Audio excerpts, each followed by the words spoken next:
વૈશ્વિક મંચ પૂરું પાડવા યોજાયો ભવ્ય threads of heritage fashion show.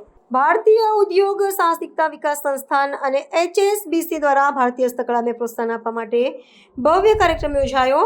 Hand made in India पहल अंतर्गत परंपरागत वनाटकलाने वैश्विक मंच पूરું પાડવા થ્રેડ્સ ઓફ હેરિટેજ ફેશન શોનું આયોજન કરવામાં આવ્યું।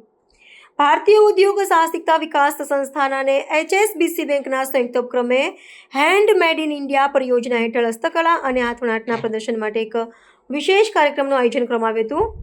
આ પ્રસંગે થ્રેડ્સ ઓફ હેરિટેજ શીર્ષક હેઠળ આયોજિત ફેશન શોમાં ભારતના વિવિધ પ્રાંતોની પૌરાણિક વણાટ શૈલી અને આધુનિક વસ્ત્ર વિન્યાસનો અદ્ભુત સંગમ જોવા મળ્યો હતો। આ પહેલનો મુખ્ય હેતુ સ્થાનિક કારીગરોની કળાને રાષ્ટ્રીય અને આંતરરાષ્ટ્રીય સ્તરે નવી ઓળખ અપાવવાનો અને હસ્તકળા ક્ષેત્રે આત્મનિર્ભરતા લાવવાનો છે। કાર્યક્રમ દરમિયાન આયોજિત ઉદ્યોગ જગતના અગ્રણીઓની ગોષ્ઠીમાં ભારતીય હાથવણાટ ક્ષેત્રની ગુણવત્તામાં સુધારો કરવાનું ઉત્પાદનના બ્રાન્ડિંગને વધુ મજબૂત બનાવવા પર વિશેષ ભાર મૂકવામાં આવ્યો હતો। નિષ્ણાંતોએ જણાવ્યું હતું કે બદલાતા સમય સાથે કારીગરોએ બજારની માંગ મુજબ નવીનતા અપનાવવી અનિવાર્ય છે।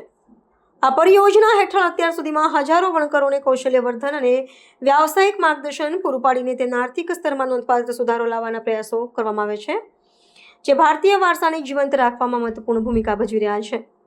આ ભવ્ય આયોજનના સમાપન વેળાએ આગામી સમયમાં હાથવણાટના ઉત્પાદનોને ડિજિટલ પ્લેટફોર્મ દ્વારા સીધા ગ્રાહકો સુધી પહોંચાડવાની વ્યૂહરચના પર ચર્ચા કરવામાં આવી હતી। વિવિધ ક્ષેત્રના અગ્રણીઓએ આ પહેલને બિરદાવતા જણાવ્યું હતું કે આ પ્રકારના કાર્યક્રમોથી યુવા પેઢીમાં પણ સ્વદેશી વસ્ત્રો પ્રત્યે રુચિ વધશે। ભવિષ્યમાં વધુને વધુ કારીગરોને અભિયાન સાથે જોડીને ગ્રામીણ અર્થતંત્રને વેગ આપવા માટે નવા પ્રોત્સાહક પગલાં લેવામાં આવશે તેવી ખાતરી આપવામાં આવી હતી। HSBC भुज में पिछले 8 साल से जो वीवर कम्युनिटी है उनको उद्यमी बनाने के लिए काम कर रहे हैं और ईरोड तमिलनाडु के भी वीवर्स को उद्यमी बनाने का काम कर रहे हैं। उसी सिलसिले में आज उनके बनाए हुए जो उत्पाद हैं, कपड़े हैं, उनका एक फैशन शो आयोजित किया गया है और इंडस्ट्री के लोग जो हैंडलूम सेक्टर में हैं उन्होंने आके वीवर से चर्चा की है कि किस तरीके से इनके उत्पादों को, प्रोडक्ट को मार्केट में बेहतर तरीके से पहुंचाया जाए। ये EDI और HSBC का साझा प्रयास है जिसको आज हम यहाँ पर सबके सामने प्रस्तुत करने जा रहे हैं।